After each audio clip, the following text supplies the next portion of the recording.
Greetings friends! At the time of this video being uploaded, the charity gift tournament would have already concluded. As such, it's probably safe for me to now discuss the preparation that went into building my corp deck at Charity Gift. Most of you would know by now that I am attending the Charity Gift tournament, or rather I have, and yeah, I won the bid for building my own biotech deck. Yeah, I have a couple of weeks to think about how I'm going to build my biotech deck, but I also have to do a bit of my own homework before that and see what sort of biotech decks are out there nowadays. We'll do a playthrough after that, and then we'll finish up the video with evaluating how the playthrough went. Well, biotech was a very appealing idea to me.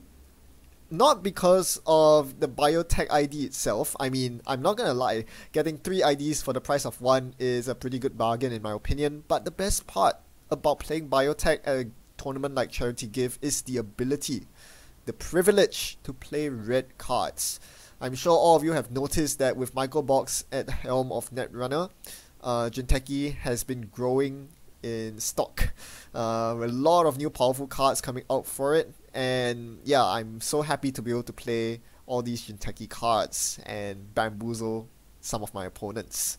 So with that out of the way, next thing we need to do is to actually do our homework, because for those of you who have been following my channel, you would know that I haven't played biotech in ages. Very long time. So it's good to know what good biotech decks are out there nowadays, and thankfully for me, Worlds made it very easy to catch up on the latest news. Even though I wasn't there at Worlds, there were a bunch of players running biotech at Worlds, and they all did bloody well. All 3 of them posted the deck list, and the most remarkable thing about it is that they actually ended up sitting within an arm's length of each other at the very final round of Swiss when they were paired together. And yeah, they got to share a moment there. I think that was absolutely, heartwarming to hear that people can bond over their love of a certain ID. I've never seen that since, the days of Jinteki RP, which has now since rotated. And, some people who loved noise back in the day. And some diehard Andromeda fans. But yeah, to see people, bond over biotech is just amazing to see. And the best part is, they weren't playing the exact same deck. All 3 of them had very different takes on their biotech.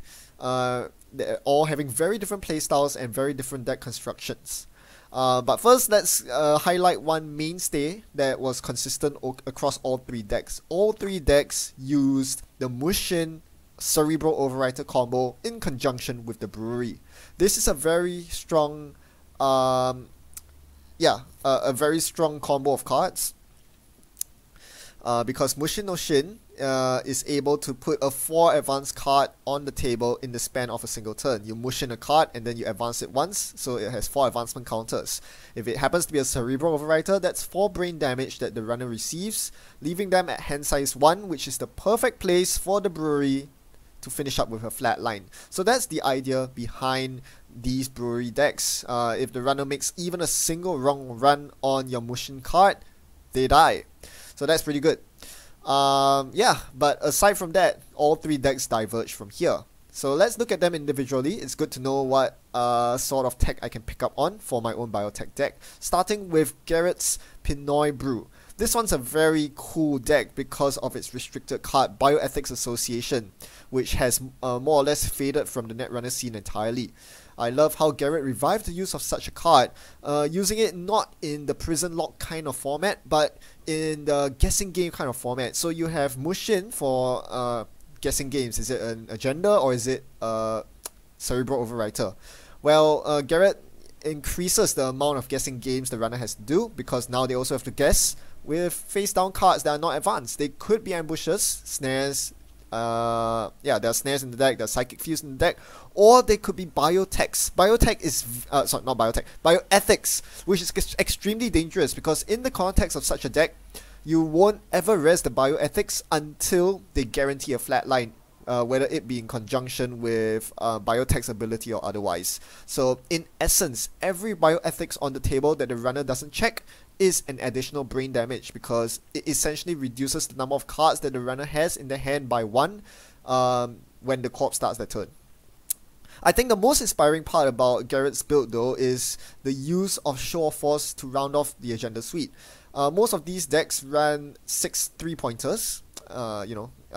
Seems pretty solid. Jinteki having so many good 3-pointers. But for the final agenda, instead of a 7th 3-pointer, Garrett opted for Show of Force instead, which is basically a pseudo Ronin.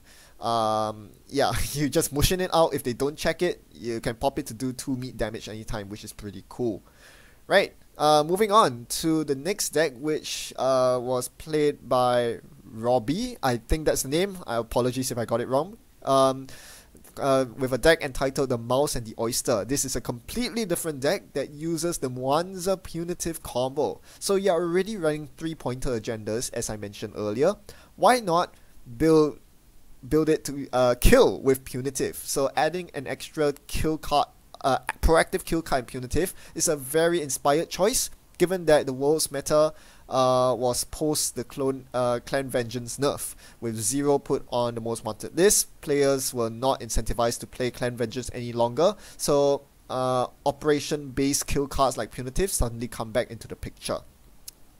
Mwanza City Grid is a great way to make money to enable Punitive, and there are several other cards in the deck that also increase the amount of money that the deck has, such as screen level clearance and back channels that allow the Punitive kill to smoothly take place.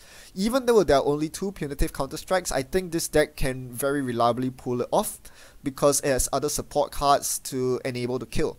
The G's Motor Bioroids, for example, allows you to flip Biotech, which is a triple click ability.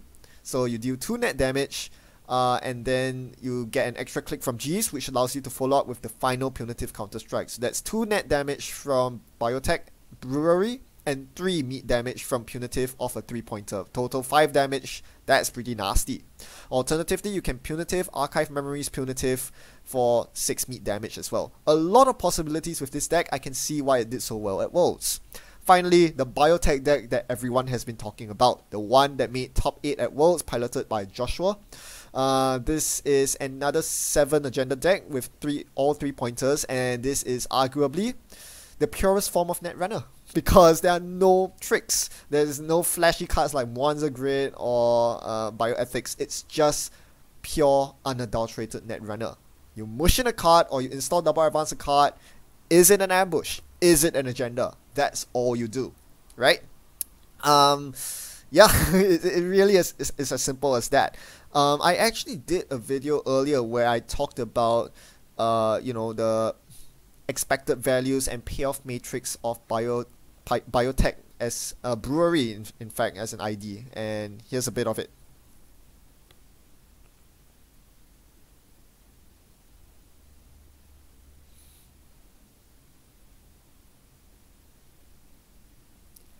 Yeah, that was a really old video, but yeah, I mean, this deck just takes that concept of payoff matrix being rigged in the corp's favor to the next level.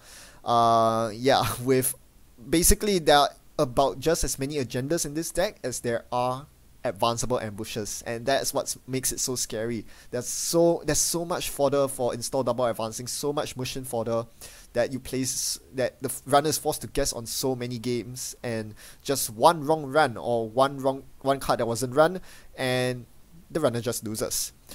This deck is really helped out by Clones Are Not People, another mainstay of all 3 decks. All 3 of the Biotech decks actually have Clones Are Not People.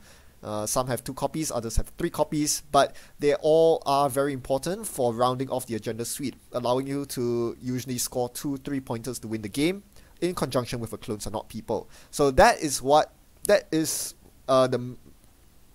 Okay. I was gonna say that is the main takeaway, the main learning point from analyzing all these Biotech decks, is that they both have very strong win conditions, both in the kill route with Mushin into 4 advanced overwriter, and the scoring route in scoring 2 3-pointers with a Clones Are Not People. However, I think beyond that, the biggest thing I've learned It's not about the deck building. It's not about win conditions. It's about the psychological game.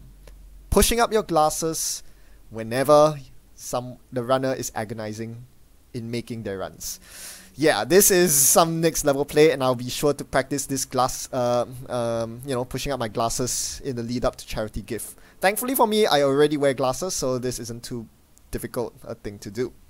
Anyway, moving on. So after learning all these wonderful things from all these very esteemed biotech players, I decided to completely ignore all the advice, all the things they've learned, and instead build a greenhouse deck instead. I'm so gonna regret this decision.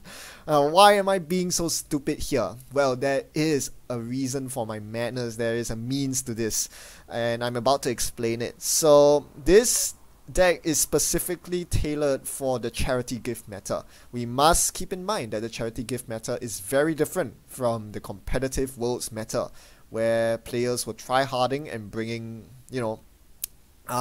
decks that were tuned to beat the best corp decks. And there is a difference, because in the charity gift meta, we expect a very even faction spread.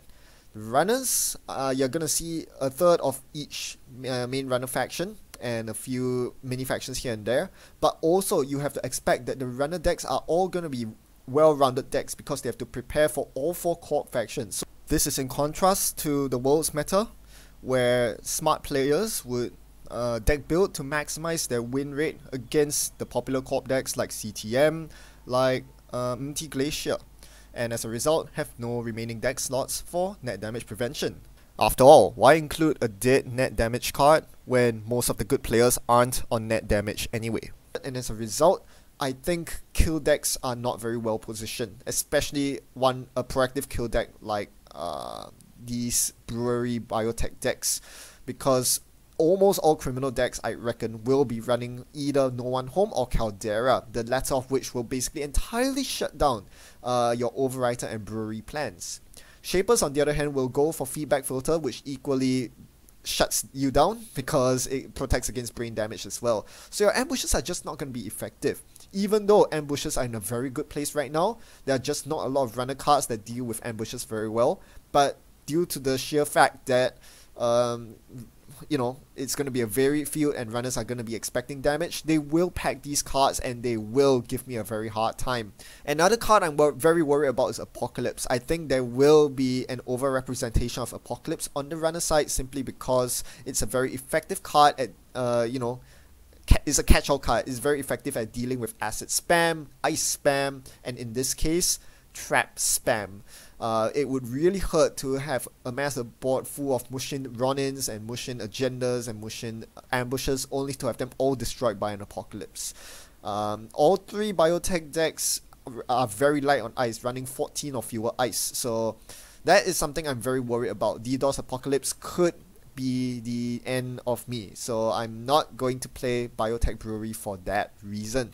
I think it's a pretty justifiable reason. Instead, I'm going to defy expectations by playing a very honest scoring deck instead. All I'm trying to do is to score at 7 agenda points here, nothing too frisky.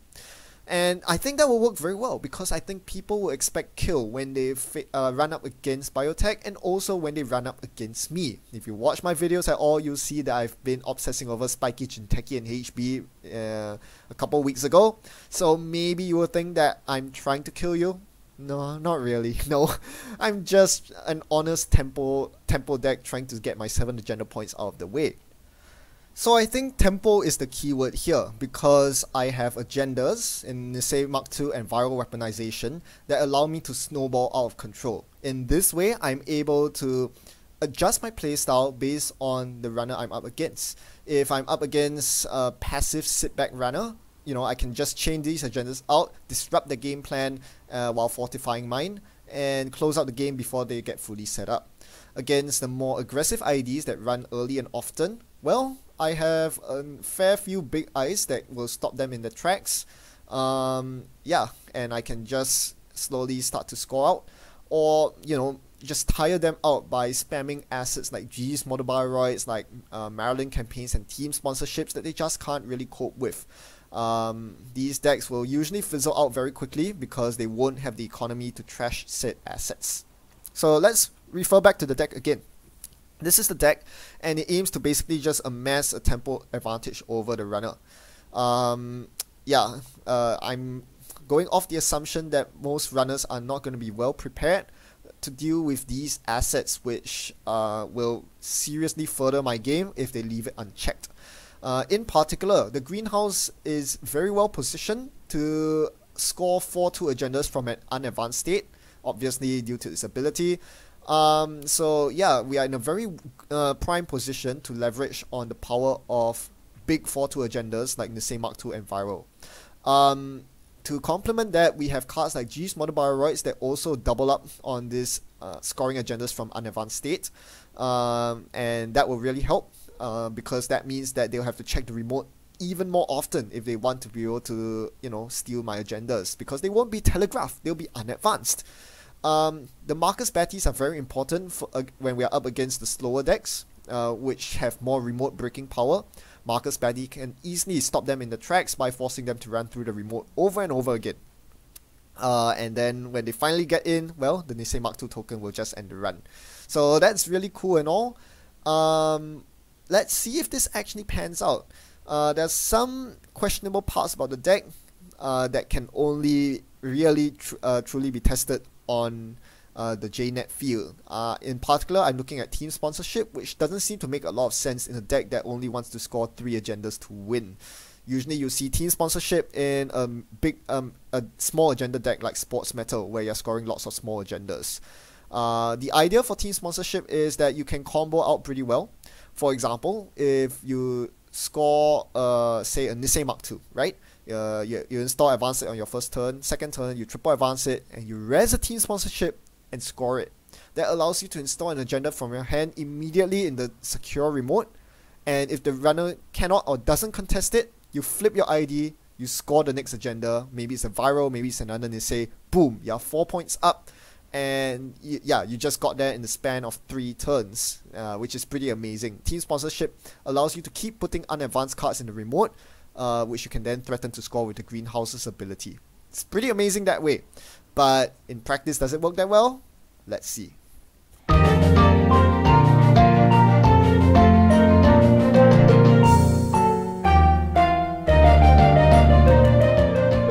Alright, we open with a pretty good opening hand here. No agendas in hand, and we have 2 money cards in Hedge Fund, always a good turn 1 card, and Marilyn. Not being Ngti Waikundu or Polana means that we don't actually get any forward tempo from our identity until we actually attempt to advance an agenda. We are going to set ourselves to, leverage on the set forward momentum soon. We are going to jam the Nisei Mark II that we mandatorily drew soon. But for now... What the flying f*** is a motherfucking Siphon doing in bloody Carbonessa Wu? Holy f***ing cheese. I'm so done. I'm so done with this game.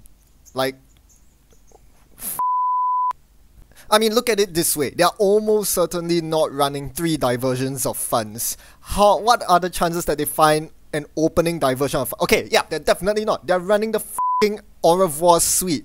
So that's 6 influence, because Au revoir is 2 influence each. They can't even afford 2 diversions of funds in their deck. What are the chances they find an opening diversion of funds against a corp that happens to leave HQ? Ugh.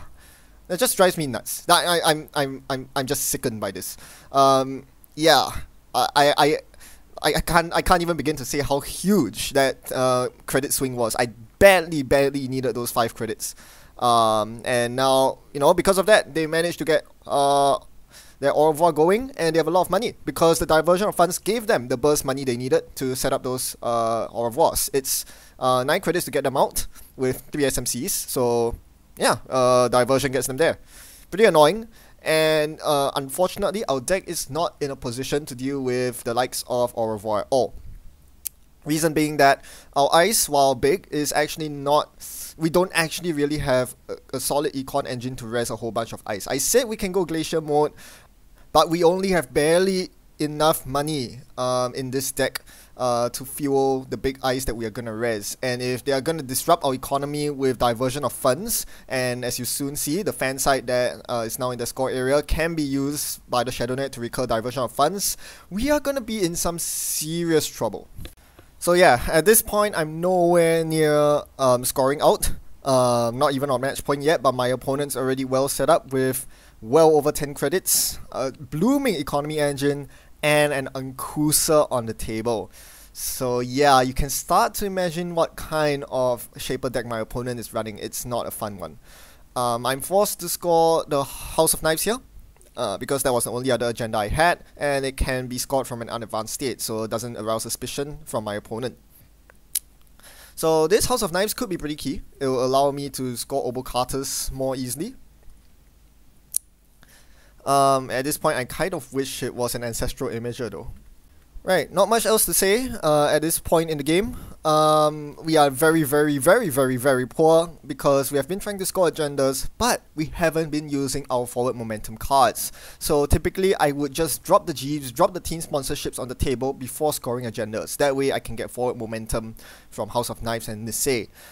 The problem with doing that is my opponent's econ engine is so good that there's really no point playing team sponsorship or Jeeves, especially Jeeves, because they can easily undo my board state simply by jacking out and then running it and trashing it, because to them money is rather immaterial. So it's, yeah, these assets just don't look very good for anything except for bluffing.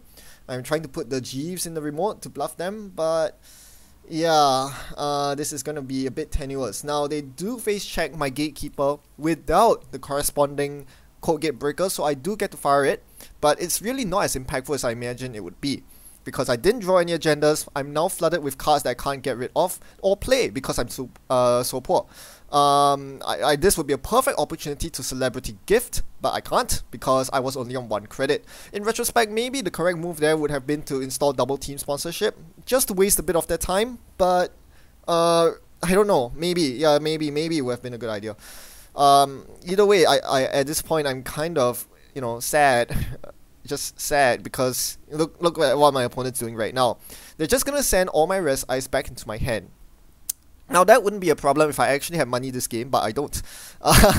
That's just a sad reality here. Even a Gatekeeper is really expensive for me to res at this point, and losing it kind of hurts. I can't even res my inner ice. I'm forced to let them in here and just clear out my remote. Bye Marcus Batty, was good knowing you. Bye G Smother Baroid, also good knowing you. Sure, that drained them of a bit of money, but look at Archives, it's just free. So at this point, some of you might be thinking, okay, isn't the solution here to put the Fairchild 3 on Archives so that they can't farm Orovar counters anymore? And you'll usually be right. The problem with the Ankusa Lamb combo, now that they have it set up, is that they can run any central server they like. If I don't res, they jack out, they get 3 credits, they get their Super Magnum Opus, they get 3 credits a click. Then, they can just pierce through any of my ice. If I do res a Fairchild 3, which is, sounds like the best case scenario, they will break it with Ankusa after converting it into a barrier with Lamb, and they'll bounce it back to my hand. This is the ultimate credit denial deck, and I really didn't expect it coming out of Shaper, but it is pretty effective. Ankusa's ability to just erase ice from the board is, frankly speaking, quite oppressive at this point. It's not really a Shaper thing to do. I mean, I don't lose the ice, it comes back into my hand so I can replay it again. But this biotech deck is really poor, so I can't actually re-res the ice that was bounced back to my hand. Not to mention the click loss that I incur from reinstalling it.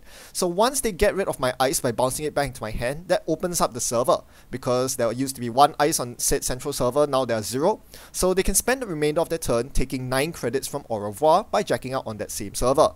So basically, if I try to lock them out by putting 1 ice on each central, they'll simply bounce one of my central ice back to my hand, farm a bunch of credits, so they are credit neutral because they farmed a bunch of credits and use those credits to bounce back my card by breaking Ankusa, which is expensive. But what do I lose? I lose my investment on the ice. The only way I'm going to get out of this poverty cycle is to draw my money cards, which I'm kind of doing, but also to use ice that is cheap for me to res but expensive for them to break with Ankusa. Unfortunately, I just don't have that many of them in my deck. I am relying on the bigger ice to tax my opponent out in Fetch Out 3 and DNA Tracker. These ice are very taxing to break repeatedly. The trouble is, for a runner that only needs to break them once, they just need to run it, I res it, they break it with Ankusa and bounce it back to my hand. DNA Tracker and Fetch Out 3 provide rather suboptimal value. So as far as I can see this game, the only way out for me is to gain enough credits, stay afloat on the credit level, enough money to res 2 non-barriers on the remote, because their main weakness here is that they are not able to break anything that aren't barriers. They get 1 free conversion a turn with Lamb, and that's it. Right? So if I can stack 2 code gates on the remote, which I'm trying to do, Thimble and Cobra maybe, that's a sentry, which they don't have answers for either, then, you know, I'm able to defend my remote, and I'm able to get an agenda scored. The trouble is, not only do I have to double ice my remote, I need to have 2 unrest non-barriers on the remote to keep them out so that I can score agendas, but I also need 2 unrest ice on HQ, because if I leave HQ open, what happens? You just saw it. They sack my Nisei Mark II that they stole for a diversion of funds into my hand to make me poor. And this is the whole concept of credit denial and what made Siphon Spam so strong back in the day. You can't res your remote ice if you have no credits. So they're just gonna pummel me with diversion of funds until I'm too poor to res my 2 remote ice, then they'll just run my remote to steal the agenda. So here I managed to actually get off my double ice on the remote. They bounced back one of my ice. I think it was I don't know which ice it was, but they weren't able to get through my second Gatekeeper, and as a result, you know, I fired Gatekeeper once again, drawing a bunch of cards, shuffling an Obo Carter back into my deck, and scoring this Obo Carter here. The hard way. Unfortunately, that doesn't win me the game. It puts me on 6 points. So I'm looking at my House of Knives here, it's sitting there idling doing nothing. If that had been a Philosophic Entanglement, a Brain Trust, or maybe even just another 4-2 agenda that I use my Flippy ID to score, I would have won this game. I would be on 7 points and I win this game. Unfortunately, the House of Knives just threw a spanner in my scoring, in my score plan. Right? It puts me on 6 agenda points, and it's very awkward to find the last agenda point. There are no more House of Knives in my deck. So, right? So, this is a big problem with my deck as well that I'm learning as I'm playing. Now, at this point, the game is basically over. My opponent has the entire rig set up, including the game closing equivocation. So, I mentioned how they have a remote lock unless I have 2 unrest ice on the remote. They also have HQ lock. With the Siphon Spam, or Diversion of Funds Spam, I need to have 2 ice on HQ in order to keep them out. Now, they also have the R&D lock, because with Equivocation, they can just run R&D 4 times every turn to force me to draw 4 cards, and, you know, they see a bunch of cards of R&D, and there's absolutely nothing I can do about this. What's my R&D ice? I don't remember what it is. I could res it, but it's just going to come back into my hand. I don't even have the money to res it at this point, probably. And forget about the House of Knives. They have feedback filter down, so this net damage is going to do jack shit. They see that they forced me to draw a hedge fund, and they made a very smart move here by following up with a diversion of funds from the Shadow Net. This way, they forced me down to 0 credits, making me unable to play the hedge fund. Otherwise, next turn I would have done credit hedge fund, and if I could get the IPO off, I would be in a much better position. So, yeah, it just comes down to my deck having a bunch of econ options that cost too much to play. 3 credits and above for Celebrity Gift, Hedge Fund, and IPO mean that if they lock me with Diversion of Funds, I'm forced to click for credits every turn, and that's where you don't want to be. So yeah, I've been drawing fewer than expected agendas this game. Most of my agendas are just hanging out in R&D at this point. I feel like at this point the game is kind of over. I'm trying to rely on my cheap ice, so Thimble and Crick are very good options. Cheap for me to res, and pretty expensive for them to get through with Ankusa. But that's little solace because, yeah, now all they have to do is lock R&D. As we see here, they're going to run R&D and steal a viral weaponization. Now, that's not worth 2 points to them. That is worth a siphon for them. The best thing they can do with the viral weaponization here is to sack it to Shadow's Net and make me lose 5 credits. Every time they make me lose 5 credits, I'm losing 5 clicks because I'm forced to click for credits 5 times. I don't have a better economy option. So yeah, every agenda they steal is worth 5 clicks for me. Yeah, there's no way I'm going to survive this. At the end of the day, even if they sack all my agendas, it doesn't matter, because their win condition at this point is milling me out with equivocation, and I'm not the tank. This is the one time the tank might have possibly helped me out here. Unfortunately, I can't put my archives back into my R&D.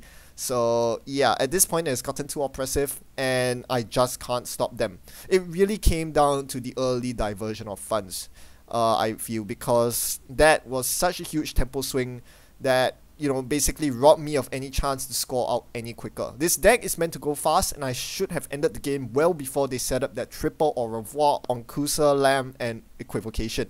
That's a lot of moving pieces, not to mention they're playing the expensive Laguna Velasco as well.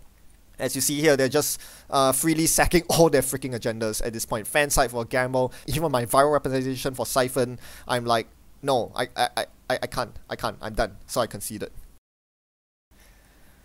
Yeah, it feels bad, man, having to concede to such an oppressive deck, but all credit to my opponent though.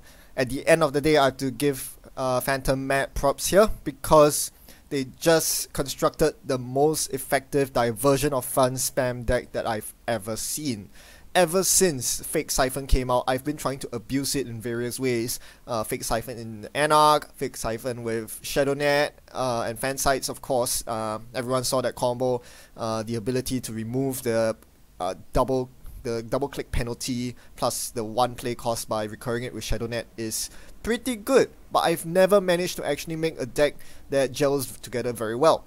And that's because the key that Phantom found was that they paired it with a very effective Ice Denial card in Onkusa. Right, that was the missing key that I did not spot, because you know, the problem with diversion of funds is that once they put a single DNA tracker or any sort of taxing ice on HQ at all, it becomes not worth a ShadowNet fan site. You're just much better off using it ShadowNet for sure gamble instead. However, if you're able to bounce back the corpse ice while diverting funds, hey, that's pretty darn good. You remove the ice, they lose money from their ice reses, and they also lose 5 credits from the Fake Siphon. We take those. So that's super strong. And it further feeds into itself, because with the economy engine of Au revoir, which is usually locked out if the opponent manages to get ice on every single central, right? Now that's usually how you play against Au revoir decks. I would totally have done it in this case, but with the synergy with Onkusa, the ability to put ice back into your opponent's hand, thereby opening up the server, means that you can never ever stop the au revoirs, because on their turn they'll simply bounce your central ice and then au revoir for days, right? So this deck just comes together very well. The economy engine is supported by the ice returning, and the ice returning plus the effect of credit denial from diversion of funds renders the corp in a super poor position, unable to score agendas or contest the au revoir engine. The equivocation obviously was icing on the cake. It seals the deal, the nail in the coffin. It just guarantees the runner the agenda flow needed to repeatedly divert funds. So yeah, very effective deck. Props to Phantom for coming up with it. I don't know why I haven't seen such a deck in a while, ever since Reign and Reverie was printed, because gosh darn it, I knew that diversion of funds could be abused. Somehow I just did not manage to spot it until playing this game. So very well played. On my side though, I think having played a couple of biotech games, there are a couple others that I recorded that I didn't showcase here, I felt that my deck was definitely not optimal. I'm gonna make some changes that you will soon see in the next episode, but for now you can look at my deck list and think about what sort of changes I made. I'm gonna highlight the problems here. You come up with the solutions. Tell me what you think your solution to these problems I'm about to highlight are in the comment section. Tell me what you swap these cards out for. Firstly, team sponsorship doesn't seem to be pulling its weight. I drew 2 of them this game, but I never found the time or the reason to install them. Not to mention, as I said, they are not gonna get that many triggers, because you're only going to score 3 agendas most of the time. I think there are better HB cards we can use to enable the Jeeves alliance. So think about it. What will I swap out for team sponsorship? I'm also not happy with the ice. I'm using, you know, tier 2 ice like Crick and Cobra. They are okay ice. Cobra works well with Marcus Batty, and Crick was a very cheap ice to res in the face of Onkusa, but I think there are better ice out there. What would you use? And finally, House of Knives definitely underperformed. I'm gonna swap it out for some other agenda. what would be a good agenda to swap out for. So think about all these things, exercise your deck building brains, and tell me what you would replace these slots with in the comment section. Looking forward to hear what you are saying. Not that I would act on them, because by the time this video has been published, I would have already, charity gift will be over. So too bad for that. But hey, fun exercise for you at home. Thanks for watching. Happy net running. Goodbye.